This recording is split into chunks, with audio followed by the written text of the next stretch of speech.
Lumabas na nga ang Redmi 14C pero ano nga ba ang pinagkaiba nito sa Redmi 13C? Yan na nga alamin natin sa video na to.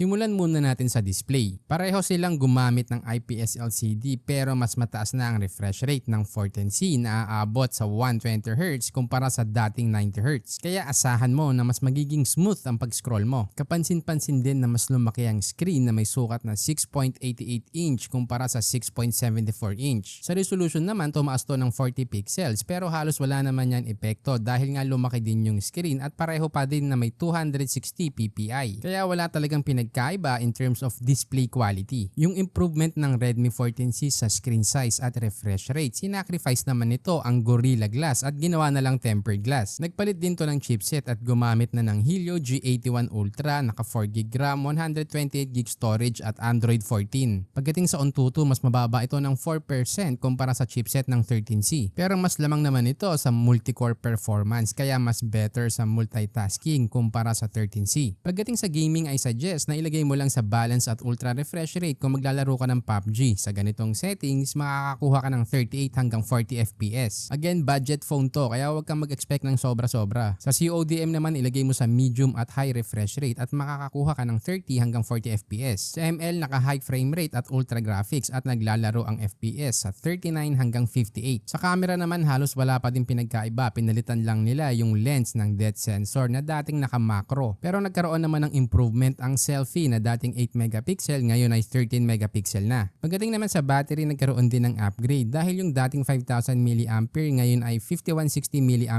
na at gumagamit pa rin ng same charger na 18 watts. So again, ito yung mga naging improvement ng Redmi 14C. Higher refresh rate, newer Bluetooth version, updated OS, improvement ng front camera, larger display, higher battery capacity at better multi-core performance. Since budget phone to, para magawa yung mga upgrades na yan, ito naman yung mga na-sacrifice. Wala ng Gorilla Glass, mas mababa ang Antutu score at mas mabigat. So marirecommend ko nga ba to? Well, kung naghahanap ka lang ng spare phone o pang araw-araw tulad ng call, text, email, manood ng video at like gaming, pwedeng-pwede na to. Pero kung naka Redmi 13C ka na at gusto mo lang mag-upgrade sa 14C, wag na lang. Ito ay may starting price na 4,999 pesos. By the way, lalagay ko na din yung link sa description kung saan mo itong mabibili at official yan. Gumawa din kami ng FB group na smartphone tips, kaya kung ayaw mong masayang ang pera mo sa pagbili ng maling smartphone, mag-join ka na at kami mismo maghahanap ng best option at price para sa'yo. Ginawa ko nga pala ang Tech You Know dahil sa dami ng smartphones na lumalabas ngayon, napakahirap ng mamili. Kaya dito sa channel kami mismo ang nagre-research para malaman kung anong device ang pinakasulit para sa budget mo. Pero para makagawa pa kami ng ganitong content, kailangan din namin ng suporta mo kaya huwag kalimutang mag-subscribe, i-like at i-share ang ating video.